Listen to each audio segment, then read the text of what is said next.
உங்கள் தங்க நகையை அதிக விலைக்கு விற்கவும் மற்றும் அடகில் இருக்கும் தங்க நகையை மீட்டெடுத்து அதிக விலைக்கு விற்கவும் உடனே அணுகவும் prime gold hub 9840551787. More than 90% of women breast feed பண்ணும்போது அந்த ஃபேஸில் வந்து இரிட்டபிலிட்டி ரொம்ப அதிகமாக இருக்குது. Why is this happening ma'am? Hormones. இப்போ பிரஸ்ட் ஃபீடிங் போது ஆப்வியஸ்லி சம் ஹார்மோன்ஸ் ஜாஸ்தி ஆகுது, சம் ஹார்மோன்ஸ் கம்மி ஆகுது. And sleeplessness. நீ என்ன குழந்தைய பார்த்து கொதை தவிர உனக்கு வேலையே கிடையாது, குழந்தைய பார்த்து கொதை தவிர உனக்கு வேலையே கிடையாது. அது எவ்வளோ பெரிய வேலை. பிரஸ்ட் ஃபீடிங் வந்து always painful. It should never be painful. அதுதான். ஒரு ட்ராப் ஆஃப் தாய்ப்பாலில் 1 மில்லியன் ஒயிட் பிளட் செல்ஸ் இருக்கு. குழந்தை அழுதுகிட்டே இருக்கு அப்படின்னா நம்ம ஃபீட் பண்ணது வந்து பத்தலைன்னு அர்த்தம். அதுவும் ஒரு மித்து. இப்போ வந்து உங்களுக்கு பசிச்சதுன்னா நீங்கள் என்ன சொல்லுவீங்க? பசிக்குதுன்னு சொல்லுவீங்க. தூக்கம் வருதுன்னா என்ன சொல்லுவீங்க? தூக்கம் வருது. போர் அடிக்குதுன்னா என்ன சொல்லுவீங்க? எனக்கு போர் அடிக்குதுன்னு சொல்லுவீங்க. குழந்தை எல்லாத்துக்கும் அழகாக செய்யும். பட் நம்ம ஜென்ரல் இல்னஸஸ்க்கு ஆன்டிபயோட்டிக் சாப்பிட்றோம், இல்லை பேராசிட்டமால் சாப்பிட்றோம், ஆர் வேறு ஏதாவது நார்மல் இல்னஸஸ்க்கு மதர்ஸ் சாப்பிட்ற. இப்போது ஒரு ஹைப்பர் டென்ஷன் ட்ரக்ஸ் சாப்பிட்றாங்க, தைராய்டு மெடிசன் சாப்பிட்றாங்க, சுகர் மெடிசன் சாப்பிட்றாங்க. இதெல்லாமே பிரஸ்ட் ஃபீடிங்க்கு இம்பேக்ட்ஃபுல் கிடையாது. பட் ரொம்ப ஒரு முக்கியமான விஷயம் என்னென்னா, ஆஃப்டர் டெலிவரி ஒரு முக்கியமான பிரச்சனை வந்து எல்லா மதர்ஸுமே ஃபேஸ் பண்ணுறாங்க, போஸ்ட்மார்ட்டம் டிப்ரெஷன். இந்த போஸ்ட்மார்ட்டம் டிப்ரெஷன் ஒரு சைடு இருந்தாலும் there is something also called as postpartum blues. So இது ரெண்டுத்துக்கும் என்ன மேம் வித்தியாசம்? போஸ்ட்மார்ட்டம் ப்ளூஸுங்கிறது நிறைய மதர்ஸ்க்கு அரௌண்ட் 60% ஆஃப் மதர்ஸ்க்கு வரது தான். அது வந்து ஃபஸ்ட்டு இவ்வளோ நாள் நான் ஒரு சிங்கிள் ஆள் தான் இருந்தேன். இப்போ திடீர்னு என்ன நம்பி ஒரு குழந்தை வந்துருச்சு. ஓகேவா? அதை தவிர எனக்கு பாடியில் நிறைய சேஞ்சஸ் நடந்திருக்கு. எனக்கு தூக்கம் இல்லை. ஏன்னா breast feeding babies are quite demanding. எனக்கு தூக்கம் இல்லை. ஸோ தூக்கம் இல்லைனாலே நம்மளுக்கு ஒரு மாதிரி it becomes very exhausting. So அதனால கொஞ்சம் மூட் ஸ்விங்ஸ் வருது. இதெல்லாம் ஏர்லி டேஸில் இருக்கிறது quite normal. And it usually resolves by itself. இதுக்கு தனியாக ஒன்றும் அதர் தென் ஜஸ்ட் சப்போர்ட், ஒரு ஃபேமிலி சப்போர்ட் இருக்கிறது, டாக்டர்ஸோட பேசுறது, அந்த மாதிரி பிரஸ்ட் ஃபீடிங் பண்ணுறது. பிரஸ்ட் ஃபீடிங் பண்ணுறதே is actually a super treatment for postmortem blues. Okay. But இதை தாண்டி நீங்கள் கேட்டிங்க இல்லையா, போஸ்ட்மார்ட்டம் டிப்ரெஷன். போஸ்ட்மார்ட்டம் டிப்ரெஷனுங்கிறது is not very common. Okay. It is actually ஒரு 10 to 20% அந்த மாதிரி மதர்ஸ்க்கு போஸ்ட்மார்ட்டம் டிப்ரெஷன் ஒரு டேர்மாக இருந்தாலும் போஸ்ட்மார்ட்டம் சைக்காசிஸ்னு ஒன்று இருக்குது. அது ஒரு 5% of less than very few mothers get that. Less than 5% of mothers தான் போஸ்ட்மார்ட்டம் சைக்காசிஸ். இந்த டிப்ரெஷன், சைக்காசிஸ் இதெல்லாம் வந்துட்டு they have to be treated. they can't just be அதை அண்டர்ஸ்டாண்ட் பண்ணிக்கிறோம். For example symptoms like extreme sadness, compulsive crying, அதாவது ரொம்ப அழுதுகிட்டே இருக்கிறது mother, detachment from the baby, அதாவது கம்ப்ளீட்டாக எனக்கு பாப்பாவே பார்க்க வேண்டாம், எனக்கு தொட வேண்டாம், தூக்க வேண்டாம், இந்த மாதிரி complete detachment from the baby. இதெல்லாம் வந்து போஸ்ட்மார்ட்டம் டிப்ரெஷனுக்கான சைன்ஸு. அதெல்லாம் தாண்டி போஸ்ட்மார்ட்டம் சைக்காசிஸ்னால் self harm towards the baby, இந்த மாதிரிலாம் இருக்குது. இதெல்லாம் வந்து medical conditions. They have to be properly treated by ஒரு சைக் கன்சல்ட் அந்த அம்மாவுக்கு கொடுத்து அதுக்கப்புறம் ட்ரீட் பண்ண. இப்போ என்கிட்ட வர மதர்ஸே சில பேர் பார்த்தீங்கன்னா அவங்க கூட பேச சில சைன்ஸ், இப்போ நானே வந்து ரெஃபரல் கொடுப்பேன். அந்த மாதிரி அவங்க பிரஸ்ட் ஃபீடிங் ப்ராப்ளம்னு தான் வருவாங்க. பட் ஆக்சுவலி அவங்க கூட பேசுனீங்கன்னா அந்த அண்டர்ஸ்டாண்டிங் வரும். அவங்களுக்கு வந்து போஸ்ட்மார்ட்டம் டிப்ரெஷனோட சைன்ஸ் காட்டுறாங்க அப்படின்னு. அப்போ வந்து we will give referral to psych consultant கொடுப்போம். So they have to be treated accordingly. Otherwise அது வந்து ஒரு டேஞ்சரஸ் ஆயிரும். ஸோ அந்த சயின்ஸை புரிய வைக்கிறது வந்து இஸ் வெரி இம்பார்ட்டன்ட். அந்த ஃபேமிலி மெம்பர்ஸ்க்கு அண்டர்ஸ்டாண்ட் பண்ணிக்கணும். அதாவது ரொம்ப கம்பல்சிவ் க்ரையிங் இருக்குதா, இல்லை அதாவது செல்ஃப் ஹார்ம், இல்லை ஹார்ம் டுவர்ட்ஸ் த பேபிங்கிற மாதிரி இருக்கா, இந்த வாழ்க்கையே வெறுப்பாக இருக்கா, இந்த மாதிரி சீரியஸ் சயின்ஸை வந்து டிஸ்ரிகார்ட் பண்ணக்கூடாது. ஸோ ஆப்வியஸ்லி அவங்களுக்கு வந்து ஒரு சைக் கன்சல்ட் கூட்டிகிட்டு போகிறது is very very important for the wellbeing of both the mother and the baby. So more than 90% of women breast feed பண்ணும்போது அந்த ஃபேஸில் வந்து இரிட்டபிலிட்டி ரொம்ப அதிகமாக இருக்குது. Why is this happening ma'am? Hormones. as simple as that. இப்போ breast feeding போது obviously some hormones ஜாஸ்தி ஆகுது, சம் ஹார்மோன்ஸ் கம்மி ஆகுது. And sleeplessness. அதுதான். இப்போ ஒன்றும் இல்லை, உங்களை ஒரு 2 days கண்டினியூஸாக நீங்கள் ஒர்க் பண்ணுறீங்கன்னா நம்மளுக்கு எப்படி இருக்கும்? இரிட்டபிலிட்டி தானாக வரும். அதுதான். ஸோ அந்த இரிட்டபிலிட்டி இருக்குது. Plus nutrition. ஓகே. நிறைய பேர் என்ன பண்ணுறாங்க, இந்த பிரஸ்ட் ஃபீடிங்கில் இதெல்லாம் சாப்பிடக்கூடாதுன்னு பாதி கொடுக்கறதே கிடையாது வீட்டில். இது சாப்பிடாத, அதை சாப்பிடாதுன்னு பாதி வெஜிடபிள்ஸ் கொடுக்க மாட்டாங்க, பாதி ஃப்ரூட்ஸ் கொடுக்க மாட்டாங்க, ப்ரோட்டீனை கொடுக்கவே மாட்டாங்க.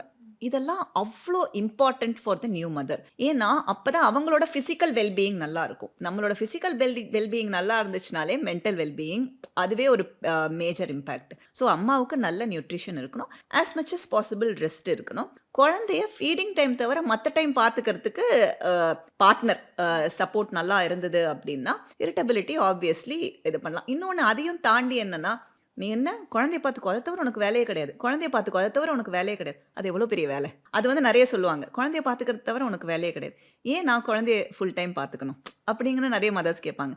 ஏன் எனக்குன்னு ஒரு லைஃப் இல்லையா? ஹஸ்பண்ட் நீங்கள் வந்து 2 வாரம் இருக்கீங்க, நீங்கள் பாட்டு ஆஃபீஸ் போயிட்டு வந்துடுறீங்க. எனக்கு நான் எல்லாத்தையுமே விட்டுட்டேன். My life has completely changed. ஒரு குழந்தைக்கு அப்புறம் ஒரு பார்ட்னர், ஒரு ஹஸ்பண்டோட life has not completely change as much as the mothers. So அந்த மாதிரி இருக்கிற நேரத்தில் அந்த பொண்ணுக்கு அந்த செல்ஃப் கேர் கொடுக்கறதுக்கு ஆப்பர்ச்சுனிட்டிஸ் கிரியேட் பண்ணணும். ஸோ அது கொடுக்காம இருக்கும்போது ஆப்வியஸ்லி அந்த இன்டர்பிலிட்டி வரதான் செய்யுது. ஸோ ரொம்பவே தெளிவான ஒரு எக்ஸ்ப்ளனேஷன் கொடுத்துட்டீங்கன்னு நினைக்கிறேன் நான் கேட்ட எல்லா கொஷனுக்கும். இப்போ நெக்ஸ்ட் ஒரு சின்ன செக்மெண்ட் வச்சிருக்கேன். This is called as the myth breaking ground. Breast feeding சுற்றி இருக்கக்கூடிய நிறைய மித், இது எதெல்லாம் மித், இதில் எதெல்லாம் உண்மை அப்படின்றது ஆஸ் அ லாக்டேஷன் ஸ்பெஷலிஸ்ட் நீங்கள் சொல்லுங்கள். ஓகே, ஸோ ஃபர்ஸ்ட் ஒன் என்ன அப்படின்னா, ஸ்மால் பிரெஸ்ட் இருந்தால் மில்க் செக்ரீஷன் கம்மியாக இருக்கும். அது மித். அது வந்து பிரெஸ்ட் எவ்வளோ பிரெஸ்ட் டிஷ்யூஸ் இருக்குங்கிறத பொறுத்து. நிறைய சின்ன பிரெஸ்ட்டு எக்ஸ்க்ளூசிவ் பிரெஸ்ட் ஃபீட் பண்ண மதர்ஸ் நானே உங்களுக்கு 1000 எக்ஸாம்பிள் கொடுப்பேன். ஸோ செகண்ட் ஒன் வந்து you must drink milk to produce milk. அது பெரிய மித்து. ஆக்சுவலி இன்ஃபேக்ட் ஓவராக வந்து நிறைய பேர் வந்து நிறைய பால் குடிச்சு லாக்டோஸ் இன்டாலரன்ஸ், லாக்டோஸ் இஷ்யூஸ் வரது தான் செய்தே தவிர you need not drink milk to produce milk. Breast feeding வந்து always painful. Myth. It should never be painful. அதுதான். மில்க் செக்ரீஷன் டெலிவரிக்கு அப்புறம் உடனே வரல அப்படின்னா இட் வில் நெவர் கம். அதுவும் ஒரு மித்து. கண்டிப்பாக இப்போது ஸ்கின் டு ஸ்கின், அப்புறம் ஹெல்பிங் மதர் வித் சம்டைம்ஸ் சுத்தமாக இல்லைனா சில கேலக்டோகாக்ஸ் கொடுக்கறது, இதெல்லாம் will help in increasing milk supply. Next one வந்து formula milk is same as breast milk. பெரிய மித். அது உலகத்திலே இருக்கிறதுலே பெரிய மித். அதுதான். உங்களுக்கு ஒரு சிம்பிள் எக்ஸாம்பிள் நான் சொல்லணும் அப்படின்னா, இப்போ வந்து ஃபார்முலா வந்து நிறைய அட்வான்ஸ்மெண்ட்ஸ் அண்ட் ஃபார்முலா வந்திருக்கு. நான் இல்லைன்னு சொல்லலை. இப்போ முன்ன ஒரு 30 இயர்ஸ் முன்னாடி ஒரு ஃபார்முலாக்கும் இன்றைக்கி இருக்கிற ஃபார்முலாக்கும் is very much closer to breast milk. Okay, but ஒரு ட்ராப் ஆஃப் தாய்ப்பாலில் 1 மில்லியன் ஒயிட் பிளட் செல்ஸ் இருக்குது. ஒயிட் பிளட் செல்லுங்கிறது என்னன்னா, நம்ம பாடியில் நோய் எதிர்ப்பு சக்தி, அதாவது என்ன ஏதாவது ஒரு பேத்தஜனோ வந்ததுன்னா அது சண்டை போடுறது தான் அதோட வேலை, இம்யூனிட்டி பூஸ்ட்டு. அந்த மாதிரி ஃபார்முலாவில் எப்படி ஒரு லைவ் ஒயிட் பிளட் செல் இருக்க முடியும்? இதுவே ஒரு சிம்பிள் எக்ஸாம்பிள். பட் நிறைய இம்யூனோகுளோபுலன்ஸ் இருக்குது. இப்போ IgG, IgA, அந்த மாதிரிலாம் சொல்லுவாங்க. ஃபார்முலாவில் இப்போ நிறைய கொண்டு வந்திருக்காங்க. But it is absolutely nowhere close to breast milk. Okay, mother வந்து சிக்காக இருந்தாங்க, மதருக்கு உடம்பு சரியில்லைன்னா அந்த டைமில் வந்து பிரெஸ்ட் ஃபீடிங் பண்ணக்கூடாது. அது வந்து ஒரு மித்து. நான் வந்துட்டு உங்களுக்கு ஒரு கோவிட் வச்சு ஒரு எக்ஸாம்பிள் சொல்கிறேன். ஏன்னா வந்து நம்ம உலகத்தையே ஆட்டி படைச்ச ஒரு விஷயம் இந்த ரீசெண்ட் டைம்ஸில் வந்து கோவிட் தான். ஸோ இந்த கோவிட் டைமில் வந்து இனிஷியலி யாருக்குமே அதை பற்றி எதுவுமே தெரியல. அது உண்மைதான். ஏன்னா ரிசர்ச் வர வரைக்கும் அது வந்து ஒரு ஃபியர் ஆஃப் டெத்து தான் இருந்துச்சு கோவிடில். பட் கோவிட் டைம்லேயும் குழந்தைங்க பிறந்துட்டு தான் இருந்தது. ஸோ இனிஷியலி என்ன பண்ணாங்க, ஒரு குழந்தை பிறந்தோடனே குழந்தை எடுத்தோடனே செப்பரேட் பண்ணிடுவாங்க மதர்கிட்டேருந்து. ஏன்னா அது என்னன்னு தெரியாது. பட் போக போக ரிசர்ச் வந்துச்சு. அதெல்லாம் பார்க்கும்போது கோவிடுங்கிறது ஒரு வைரஸ். அம்மா அந்த பிரெஸ்ட் ஃபீடிங் பண்ணும்போது அந்த பிரெஸ்ட் மில்கில் கோவிடோட ஆன்டிபாடிஸ் இருக்குது. ஆன்டிபாடிஸ்னால் இது அந்த கோவிடை ஃபைட் பண்ணுறதுக்கான சிஸ்டம் வந்து பிரெஸ்ட் மில்கில் இருக்குது. ஆனால் கோவிட் வைரஸ் கிடையாது. அதனால் which means that even COVID மாதிரி ஒரு ஃபியர்ஃபுல் வைரஸ் வந்த போதே we encourage mothers to breast feed the baby. ஏன்னா அவ்வளோ இம்யூனிட்டி பூஸ்டிங் ஐட்டம்ஸ் இருக்குது. ஸோ நம்மளுக்கு ஒரு டிசீஸ் வருது அப்படின்னா, ஒரு சிக்னஸ் வருதுன்னா நம்ம பாடி உடனே அதுக்கு ஆன்டிபாடிஸ் ப்ரொடியூஸ் பண்ணும். அந்த மாதிரி நேரத்தில் ஃபீட் பண்ணலாம். But there are some cases, for example HIV, hepatitis, இந்த மாதிரி சினாரியோஸில் இருக்கும்போது கொஞ்சம் காஷன் எக்ஸிபிட் பண்ணுவாங்க. பட் அப்போ கூட there are lot of researchers that say you can still and should continue breastfeeding. இப்போ ரீசெண்டாக கூட ஒரு ஹெப்பி மதர் என் கூட ஒர்க் பண்ணாங்க. அவங்கள we encouraged her to continue exclusive breastfeeding அப்படின்னு தான். So which means that the benefits outweigh the risk when it comes to breastfeeding. So sicknessல breastfeeding நிறுத்தணும்னு அவசியமே கிடையாது. குழந்தை அழுதுட்டே இருக்கு அப்படின்னா நம்ம ஃபீட் பண்ணது வந்து பத்தலைன்னு அர்த்தம். அதுவும் ஒரு மித்து. இப்போ வந்து உங்களுக்கு பசிச்சதுன்னா நீங்கள் என்ன சொல்லுவீங்க? பசிக்குதுன்னு சொல்லுவீங்க. தூக்கம் வருதுன்னா என்ன சொல்லுவீங்க? தூக்கம் வருதுன்னு. போர் அடிக்குதுன்னா என்ன சொல்லுவீங்க? எனக்கு போர் அடிக்குதுன்னு சொல்லுவீங்க. குழந்தை எல்லாத்துக்கும் அழதான் செய்யும். அதோட லாங்குவேஜ் வந்து கம்யூனிகேஷன் வந்து க்ரையிங் தான். அது ஆக்சுவலி டிஃப்ரென்சஸ் இருக்குது. பட் அதுவே நம்ம தனியாக அதுக்கே ஒரு நாள் பேசுகிற மாதிரி இருக்குது, எந்த மாதிரி அழுக எந்த மாதிரி இருக்குன்னு. பட் அதெல்லாம் தாண்டி கம்ஃபர்ட்டுக்காகவே நிறைய குழந்தைங்க அழும்.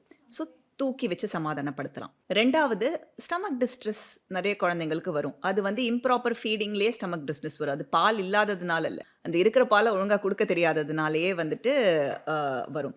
ஸோ அதே மாதிரி பேபிக்கு ஜென்ரலி வார்மாக இருக்கும், கோல்டாக இருக்கும்.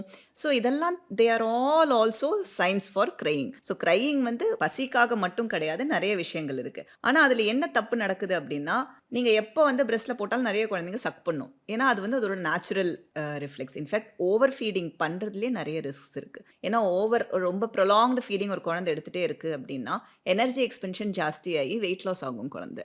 ஸோ இதெல்லாம் வந்து risk. So we have to assess. அதான் நான் சொன்னல, இந்த யூரின் மோஷன் வெயிட் தான் நம்மளுக்கு வந்துட்டு indication of a good feed rather than just crying. We have to see why the baby is crying, what are the other reasons. அது வந்து ஒரு ப்ராப்பர் அசஸ்மெண்ட் பண்ணி தான் நம்ம கண்டுபிடிக்கணும். ஸோ பிரெஸ்ட் ஃபீடிங் அப்போது இந்த நவாப்பழம் எடுத்துக்கக்கூடாது. நிறைய இருக்குது. நவாப்பழம் எடுத்துக்கூடாது, நான் சொன்ன மாதிரி ஆரஞ்சு எடுத்துக்கூடாது, ஜாக் ஃப்ரூட் எடுத்துக்கூடாது, அந்த மாதிரி நிறைய சொல்லுவாங்க. எல்லாம் எடுத்துக்கலாம், எல்லாமே எடுத்துக்கலாம். Okay, so that's a myth. இல்லை பேசிக்கலி என்ன எல்லாமே you have to take in proper appropriate terms. இப்போ வந்து ஒரு 2 சர்விங்ஸ்க்கு மேலே ஃப்ரூட் ரொம்ப எடுத்துக்காதீங்க. ஜென்ரலி நம்ம சுகர் லெவல்ஸ் எல்லாம் இம்பாக்ட் பண்ணும். But all fruits and vegetables can be taken during feeding.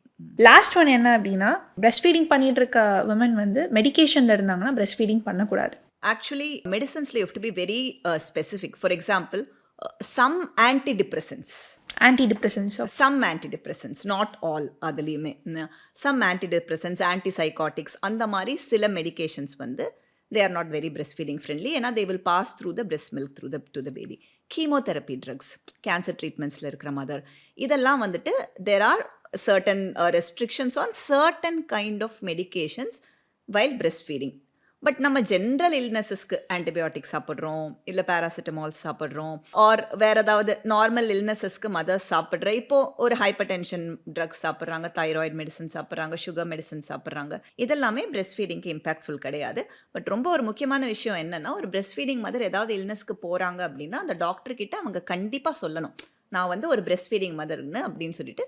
So breast feeding சேஃப்ஸ் medication கொடுப்பாங்க.